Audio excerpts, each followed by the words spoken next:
అది కూడా ఎవరో భక్తుడు వచ్చి ఇటు ఈ గుమ్మం మూసేస్తే అవతలకు వెళ్ళాట. ఈ కూర్మం మొత్తం అటు తిరిగి ఆయనకి దర్శనం ఇచ్చిందని చెప్తారు. చెప్పి ఆ కూర్మం కూడా ఉండాల్సి మామూలుగా గర్భగుడిలో ఎక్కడ ఉంటుంది, మధ్యలో కదా ఉంటుంది.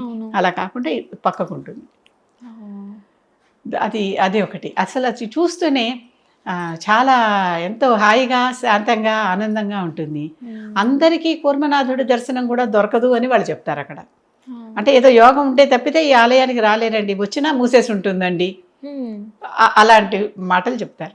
అక్కడ ఆ ఆలయంలో వాళ్ళు బోలెడు తాబేళ్లను పెంచుతున్నారు. ఒక తాబేలు వనంలాగానే పెంచుతున్నారు.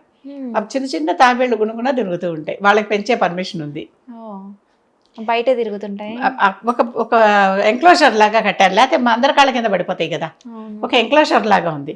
ఆ ఎంక్లోజర్ మధ్యలో అవి ఇష్టం వచ్చినట్టు తిరుగుతూ ఉంటాయి.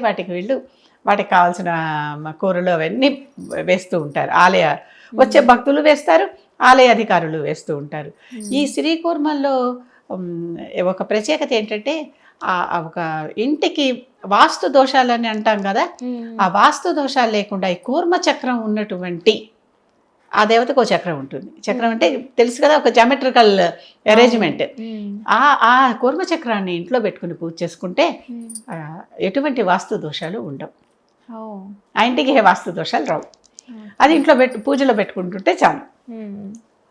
ఇవి చాలా కొన్ని ప్రత్యేకమైనవి అన్నమాట.